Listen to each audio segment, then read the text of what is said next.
Hello, welcome back to Lucky Scrappy Cottage's Rose Garden Cottage. Today we're going to take a look at how to prepare for the applique portions of this sweet cottage block.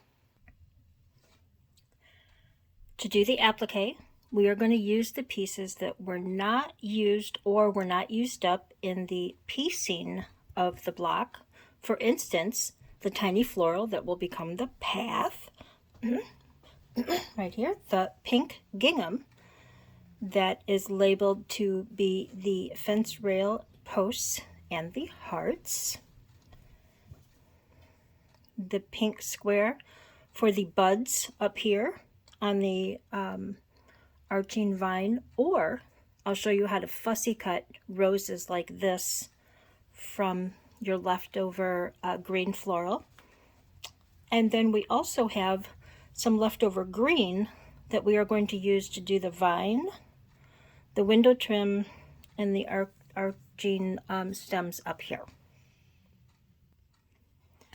To prepare the applique pieces, you need your fabric that we just spoke of. You will need approximately 6" by 18" or a ½ yard of light Steam-A-Seam 2. The 2 means that it is fusible on both sides. This is a piece of it so that you can see. It has just like wax paper or freezer paper on the back side. And then there's a side that has the yellow dashed lines. This is the side that we use a marker, such as this one, to trace on. And then you either need some tape so that you can tape this to the window to do it, or a light box, which I will show you. Okay, if you are using a light pad, here is one that we offer at Lucky. You can order them directly from our website or call the shop.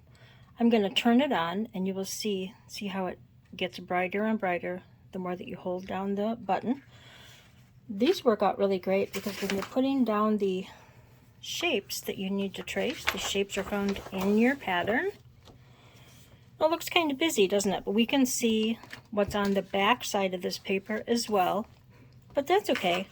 We can also tell very easily, let's say the path right here. See here? I can see right through my fusible the outline of the path. This is the marker that I recommend, the Sharpie with the black cap and the gray barrel. And I wouldn't worry too much about being perfect with this, you know, just the best that you can. All right, and you're going to trace this onto the side of the Steam-A-Seam that has the yellow lines on it. Okay, once you get your shapes traced, which you're going to trace every shape on the pattern, the path that says cut 1, so you only do 1. See the hearts here? That says cut 3, so you're going to trace 3 of those, okay, and so forth, all right? Once you get it traced, then you are going to do what I call a rough cut. You're going to cut out your shape, but not right on the line. You're going to cut it out right around the shape that you just traced. Okay, once we have our shape traced onto our fusible, remember the side with the yellow lines, we're going to peel the other side, the plain side, off. And when you do that, you want to make sure that the fusible sticky stuff stays attached to this side. Okay, so that should be sticky there. Okay, and this comes off. All right. So the path now, we need to put onto the path fabric. There it is. Okay, we're going to take that little label off. And we want to put this shape onto the back side of your fabric. See, here's the right side, here's the back side. Okay, we're going to put that on the back side, nice and smooth. I'm going to go iron it, and then cut out right on the line. Okay, once you've cut it out right on the line, then you are going to peel the paper off. Just find an edge that'll lift, and again, make sure that now your fabric piece is sticky. Okay, you're going to peel this off. That can be discarded. And here is where now you're going to position it right on your block. The nice thing about at this point, now obviously my block here is finished, so there's, you know, it used to be bigger before there were seam allowances, and then I've already turned this one into a pillow. But the nice thing about this is that at this point, I can lay it down, see if I like it. Obviously that's crooked. Lift it back up, move it again. You remember color forms when we were little and we could move things around? That's what this is like before you iron it, okay? Once you have found your spot that you know, like, yep, that is just right, and you hit that with an iron, it's there permanently. Okay, I also want to show you how I did the fence. The picket fence I did on the bias, but your scrap, the piece that you get in your kit, is not on the bias. So what I did was I traced the shapes for the fence and I laid them on the gingham at an angle. Okay, don't sweat it too much. Just lay it at an angle. It's gonna come out just fine. And then cut them out. And again, you are going to lift and making sure that the piece of fabric then has the sticky on it. And then you will be able to place that on your block again and again until you know that you have it right where you want it. Once you hit that with an iron, it's down permanently.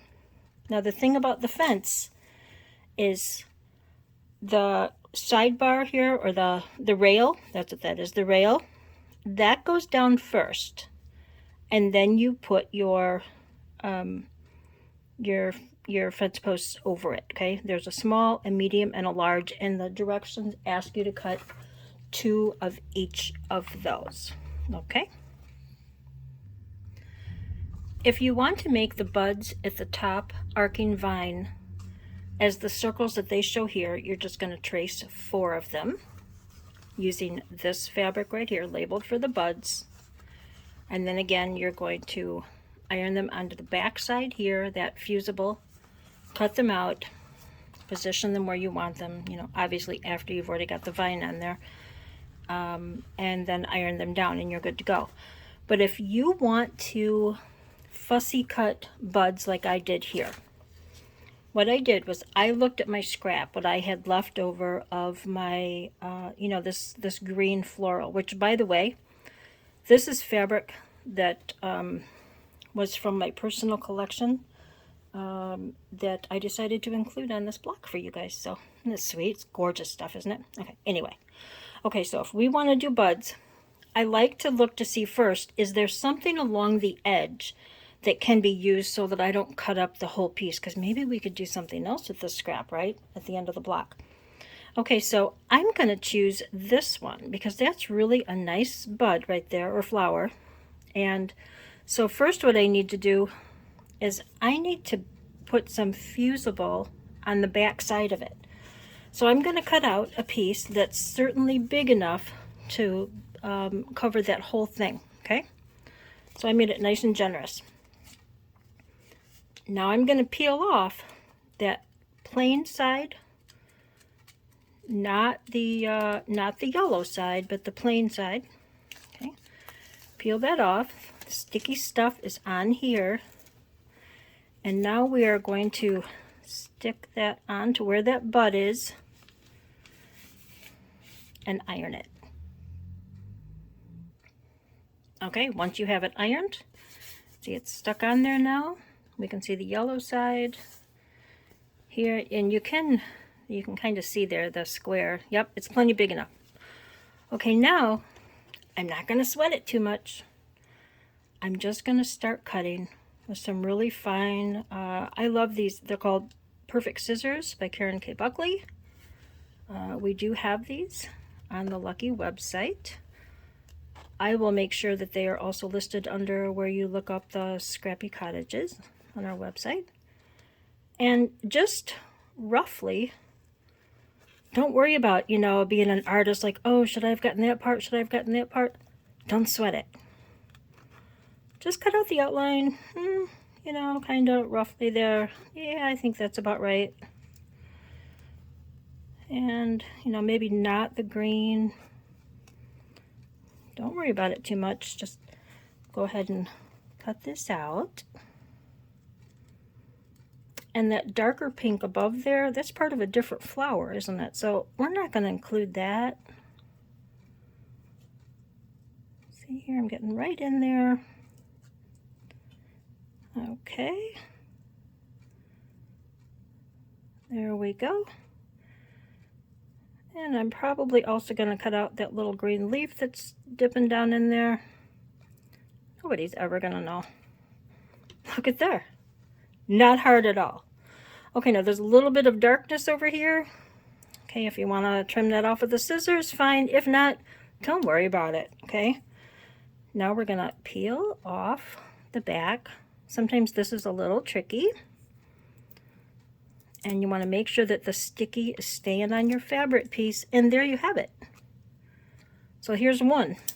So that you're going to put it down then wherever you want it.